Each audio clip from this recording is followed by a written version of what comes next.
Cameron and Angela Merkel over the new president of the European Commission has been making headlines today, but it's only one of the presidential jobs up for grabs in Europe at the moment. Yes, the European Parliament also needs a president that's similar, if you like, to the Speaker in the House of Commons here, and one of the men who wants that job is the North West Conservative MEP Sajjad Karim. He's here in the studio. It's good of you to come in and join us. I know you've had a busy few days since you announced that you were running for this post. Why do you want it? Well, I wanted to actually come back to the North West in order to be able to put the arguments as to why it's important we have a President of the Parliament who actually wants to carry out a programme of reform.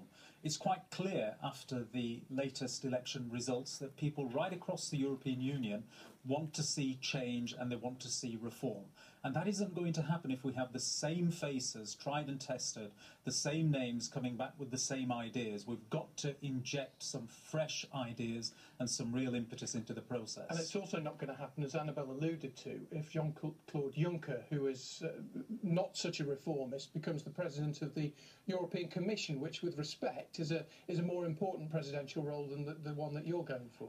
The European Commission presidential role is the executive position, and quite clearly there's a huge amount of power that comes with that. And that's why it is absolutely essential that all of the heads of state have their input into that process, and we're going through the consultations as we say now.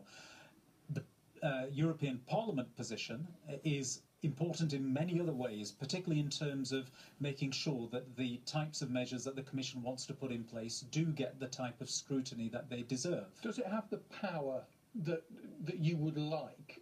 I said it's similar in a way to the Speaker's role. Is it a ceremonial post, or do you actually have that power to make change? The European Parliament now has real power. It's not like the Parliament of 10 years ago. Does it have legitimacy though? Well, this is another thing.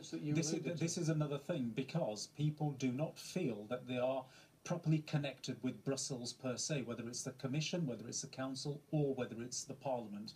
That's quite another matter, and indeed the Speaker's role, as you say, the President of the European Parliament, his role is to try and address those issues as well, but it will only become relevant if we are actually dealing with the issues that matter for people in a way that they matter for people. At present, we are not doing that.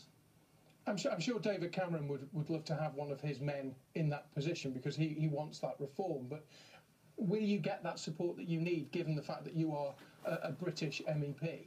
Well, there is a need today for MEPs to understand very clearly what the people of Europe want. They don't want the same tried and tested politicians coming forward, and they don't want MEPs just sticking and behaving on party. You've been there 10 years. No, I'm not, actually, believe it or not. I'm only 43 years old at this moment in time. I do have 20 years of service in elected public office, 10 of which, actually I'm not. I'm a career solicitor by profession, and I've always been in business throughout.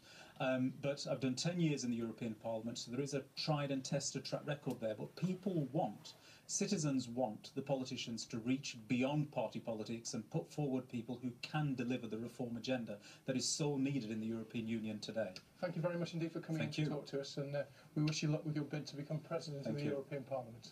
Sajjad Karim.